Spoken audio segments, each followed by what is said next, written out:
Hi everyone, this is Cathy from the intimacydojo.com. And we're here with Reid from I was just readaboutsex.com. wondering if it looked like the my half of the video froze if I just went the whole time. Thank you for trying that out live. Yeah, that was great. I appreciate Gotta that. keep it spontaneous. Reid, can you talk to us a little bit about bottom lines? We've referred to them in other videos. Mm-hmm. What's a bottom line? How do you know when you have one? And what do you do when you hit one? So I think in other videos that we've done with you, we were talking about them in dating. Mm-hmm. And like if someone kicks your dog kind of thing. Yeah. So, I mean, you can refer to those. I'll probably use similar examples. Bottom lines for me are when in dating and just in relationships in general. It can be in work. It's you figuring out where you draw the line, Mm-hmm.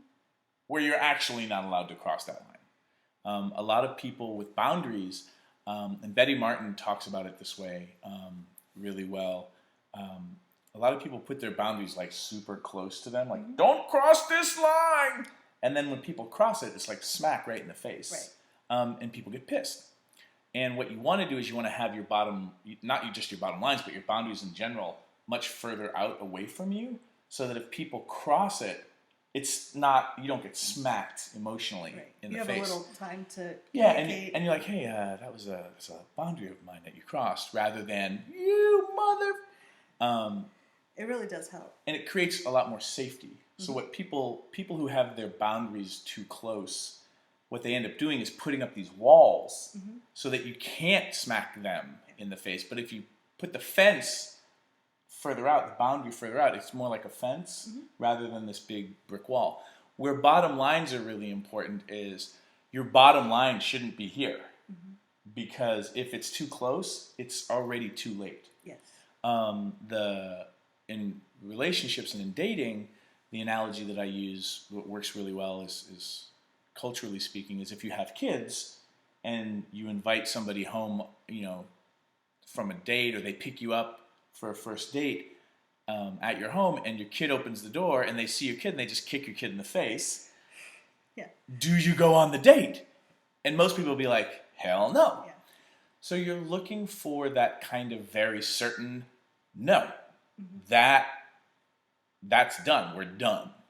And it's really helpful to know this ahead of time, because in the past I've gotten into relationships, I wasn't clear what my bottom lines were. I wasn't clear what I wanted, mm-hmm. and I got attached to the person, and they'd start doing things that I was like, oh, that doesn't seem quite right. Or they're really close to your bottom lines, and then you're all tense. Right. And I was kind of like, I felt out of integrity, but because I hadn't defined what my bottom line is, what I wanted or didn't want, or what was acceptable, I kind of let it slide because I was already attached to the person, and neither of us were happy. And you were being violated in a way for yourself, and then all of a sudden it's like, I didn't speak up before, so can I speak up now? It's only a little bit different than it was yesterday. Yeah. In that case, you want to go to the difficult conversations video and be like, okay, I'm having a difficult conversation with you right now, and use that formula.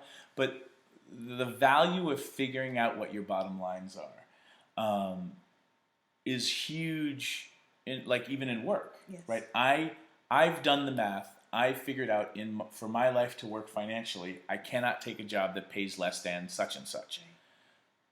And you have to stick to those bottom lines. And so you're also kind of looking at what makes your life workable versus unworkable. Yes. And those unworkable areas, and it'll take a little time to tweak and figure out, but that's the stuff that you're looking at, and those are going to be your bottom lines. Those are the things that if you allow, or actually more than once, right? Because sometimes people cross your bottom lines, and well, it happened once. Yeah. But you give a warning. No, you don't. For a bottom line, you're done.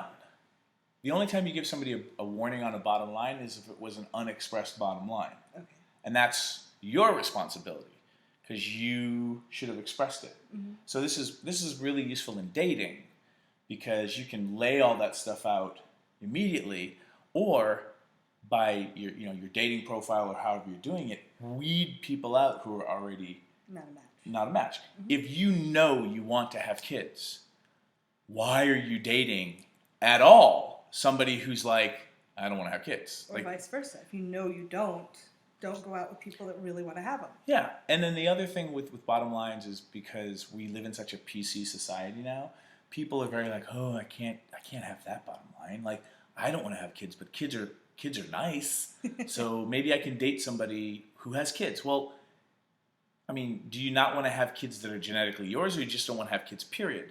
So sometimes bottom lines are very un-PC, and I'm fine with you can be as shallow as you want. Because you're honoring something about yourself. You don't necessarily have to go take a workshop to expand and dissolve your bottom lines. Start with your bottom lines first, and then figure out if that's something you actually want to work on. But you at least have my permission to have whatever bottom lines you want, and then it's your job to stick to them. And your life will start to work better, I think, the more powerfully you can say no to things. It's not so much about, at a certain point, it's not about what you say yes to. Your life gets defined by what you say no to, because what you're saying no to is what you're taking care of yourself for. Yeah, that's great. Thank you very much. You're welcome. What are your bottom lines? Leave them on the comments below. Maybe your bottom line should be not to do videos with somebody as silly as me. Possible.